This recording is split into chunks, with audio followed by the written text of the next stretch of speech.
Hello, everybody. It is Kate back again from Hello Funnels, and welcome to the Doing It Online podcast.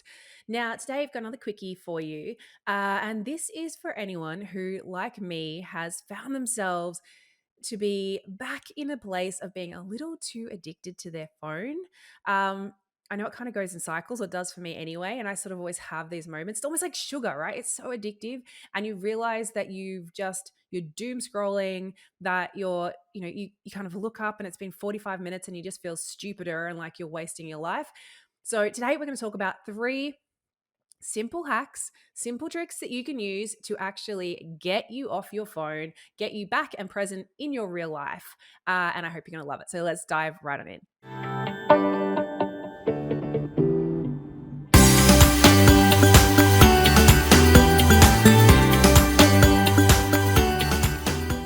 Okay, guys, let's get real. Like, phones are amazing, right? They have given us so much that we wouldn't have been able to do previously, like having your map at the tip of your fingers, being able to order food to your door when you've got COVID, which is what I was doing a lot of the last 2 weeks.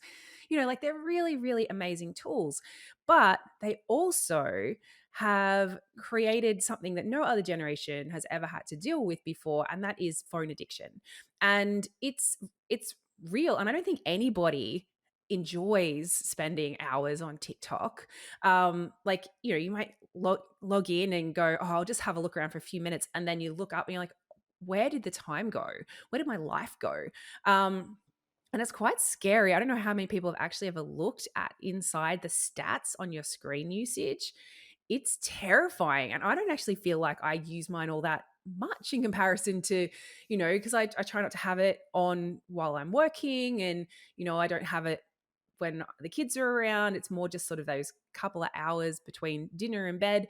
But still, like, I always feel like there's better things I could be doing. Like even just sitting, doing nothing, staring at a wall would probably be a better use of my time than scrolling through social media. So now, there's not to name and shame anyone who loves using social media, who loves going down that rabbit hole. If it works for you, if it serves you, then amazing. You don't have to listen to this episode. But this is more for the people who, like myself, probably found themselves just spending a bit more time, a bit more time, a bit more time, and finding it harder and harder to put the bloody phone down.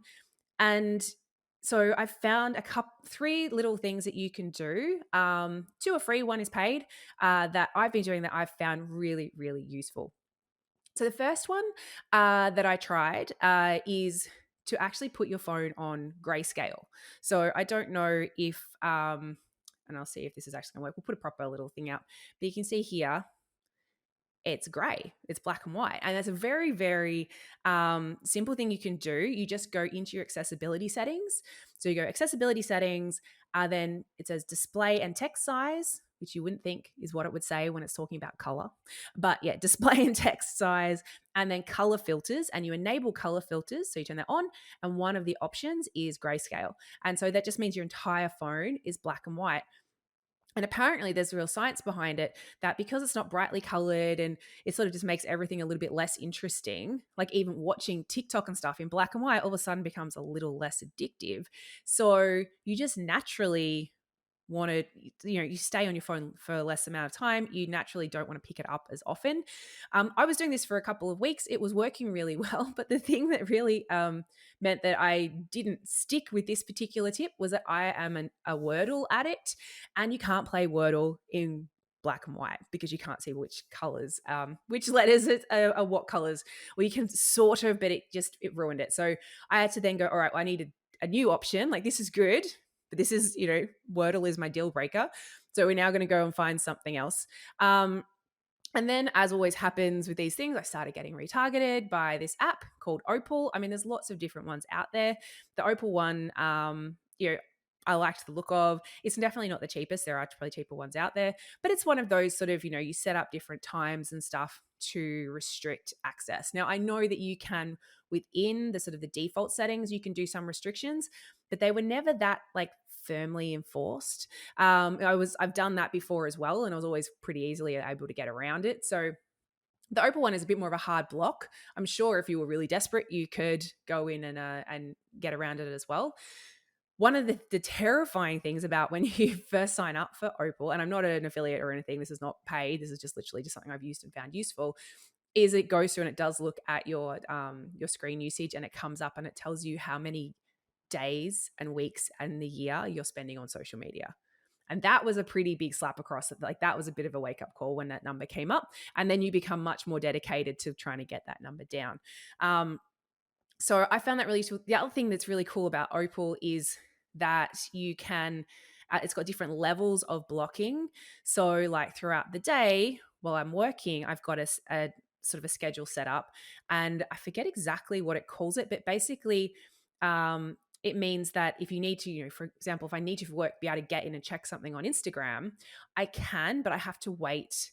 Like first time you have to wait 15 seconds, the next time you have to wait 30 seconds, the next time you have to wait 60 seconds. So you go in there and you just have to sit there and look at the countdown. So obviously just having to wait that little bit of time, it stops you from doing that just sort of reflex action of, oh, I'll just check this, which is great. But it still allows you to sort of, if you need to get in without having to jump through too many hoops. So I found that really useful. But then other times, like, before bed, it's a hard shutdown and you can't do anything. And so that's been really, really useful for me. I really, really love that app. Another thing that I've done just with the Opal, and again, this probably goes back more to my other addiction, which is currently sugar, is I've gone and blocked Uber Eats after 6 p.m. Other than on a Friday, because we have takeaway on a Friday with the kids. But my husband and I did get into a bit of a bad habit over the many, many, many lockdowns we had here in Melbourne, of going, should we just get some dessert? And then getting that delivered because it was far too easy. So now Uber Eats is gone. So then the third thing you can do, and this actually isn't your phone, but it's for those of you who find themselves just, maybe you've gone and got everything shut down on your phone. That's great. But now you're sitting at your desk and, oh, I'm just going to go and click into Facebook. So obviously there's other block site ones that you can have. I personally do need to be able to get into things like our Facebook groups and stuff like that to be able to check things for work.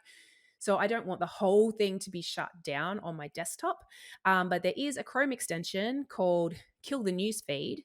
And what that does is that when you log into Facebook on your desktop, the newsfeed, the bit that you just scroll mindlessly in the middle with the ads and the updates and all that stuff, is just not there. So you can see all the sidebars.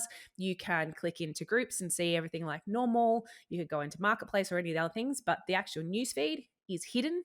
And it just means, again, it just takes away that kind of impulsive, oh, I'll just have a look through, see what's going on. It just removes that as an option. So it all of a sudden becomes just the tool that you need for if you are have an online business, which I assume you do if you're listening to this podcast.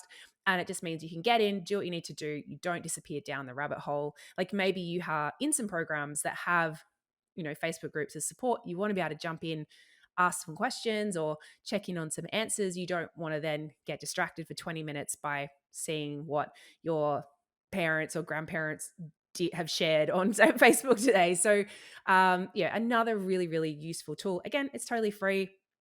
It's a Chrome extension. We'll put the links to it down below. But those three things are just super simple that you can do. That's just going to help you to get a bit more of your life back. And like seriously, if you do the Opal thing and it tells you how many days, I think mine was like 17 days a year is spent on my phone. And that was from having about an average of under 3 hours a day. But even 3 hours a day, I'm like, that's horrific. That's so long. So my goal is now an hour a day, and I'll be happy with that. Anyway, guys, I hope this has been useful. If you have any other really cool like apps or plugins or anything that you found really useful, share them below or DM them to us. Would love to hear. Anything that's going to help us get our life back is a win, right? So anyway, hope it's been useful, guys. Share it if it has, and otherwise I will see you next week. Bye.